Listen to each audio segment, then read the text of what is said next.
Okay. I was just wanting to ask you about your opponent for the chairman, for state chairman, and you've made some references to just some radical. Well, he's from a fringe part of the party, and honestly, I don't have an opponent. If you want to be state party chair, you would announce way before 3 weeks left for the convention. I mean, there's already been 3/4 of the conventions that were already held, so it just demonstrates you really get one for state party chair. He's trying to push that nomination convention, which would basically mean most people would not get to vote in the primary process. They want to end that primary process and pick the people they choose. Now, by fringe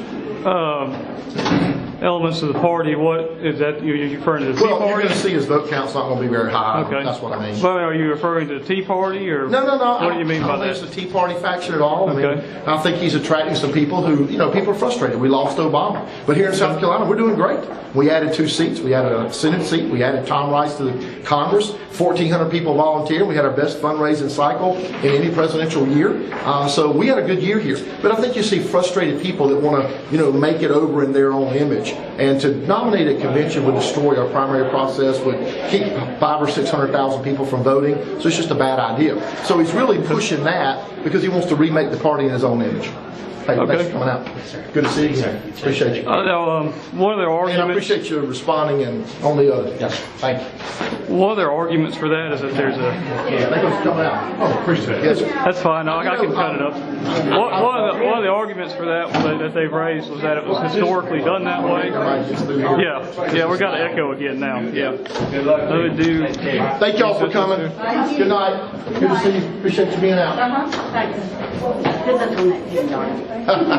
This is great. What are the arguments for nomination convention? Yeah, well, I've heard before that was it's really historically done that way in the past, and they're trying to be purist, right, and go back.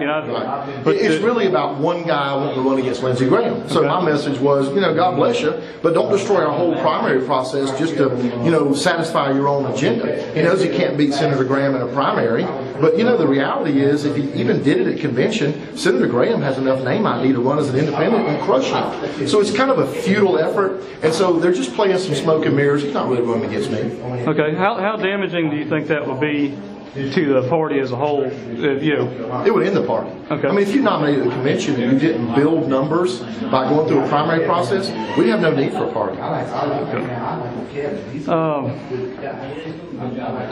Well, one more thing would be as far as the delegate debacle that took place at the last national convention, where we had some people that felt they weren't represented. I don't know if you would consider that fringe elements or. No, I actually fought against the rule change at the RNC. We led the way.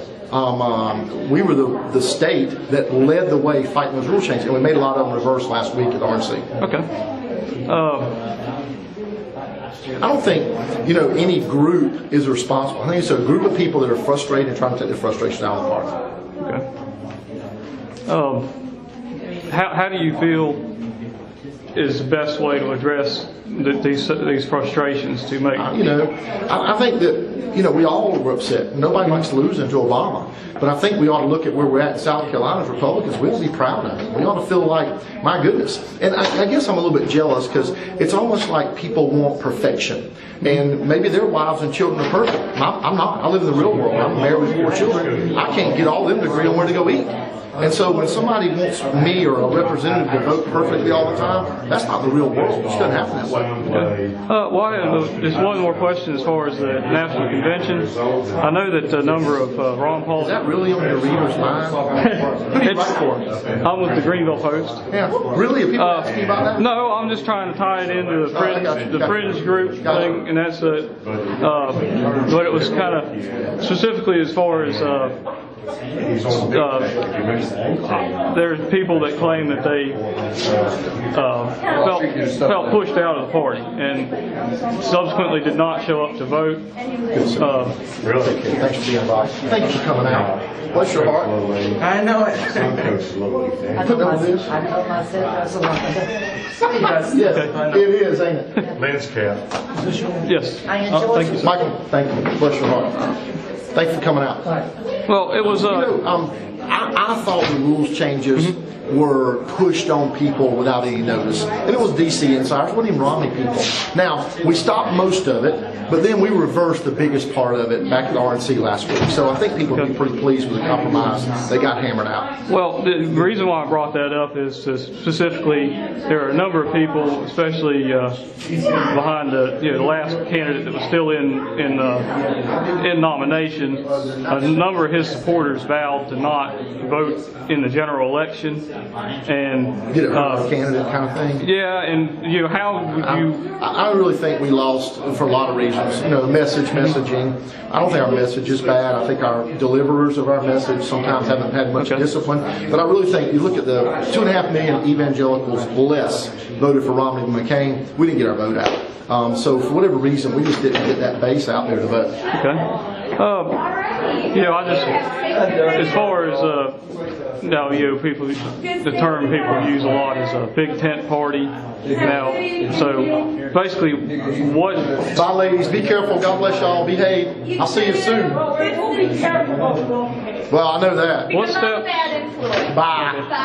Well, basically, as far as us needing to be a big tent party in order to get the majority of the vote, how would you specifically outreach to people that are frustrated or feel disenfranchised? I don't know how you make everybody happy. I don't know if that's what they're looking for. Reagan said, if you're 80% of my friend, it doesn't make you 20% of my enemy. Well, I think that's probably accurate. Hey, get your emails. Thank you. Oh yeah, once in a while. But we weren't CD, man. We didn't get CD with the. She, I hope ought to have it pretty quick. No, I know. CD comes with. Oh yeah. And we're cut off. Yeah. It's the people who voted for somebody else for sure. Yeah, I got you. In fact, I have the name on the file. Okay. Well, appreciate what you've been doing. I've been getting them. If you're 80% of my friend, that makes you 20% of my enemy. I'm not willing to compromise my principles. I'm going to hold fast to those. But if somebody agrees with most of those, I'm okay if they vote Republican. That's their, I think most people look at it. I've met with people all over the state from all sorts of different organizations and groups. And I think one thing about the Republican Party is we're not about this background or this particular persuasion, whatever area, or this religion. We talk about principles. And if you agree with those principles, individual liberty, less government, less taxation, you're probably a Republican. Okay.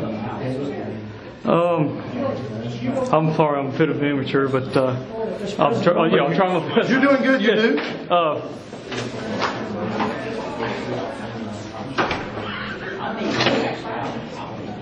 Well, I'm trying. I bet you I've done as much outreach to different sets of groups and people than anybody ever has. But I recognize this, I can't make everybody happy. It's not going to be perfect for them. But like I said, Dana and my 4 children don't always agree with me either, so I get it. Okay. That's kind of my feel. Thank you. Well, I appreciate it. Appreciate you being out. Let me tell them about it.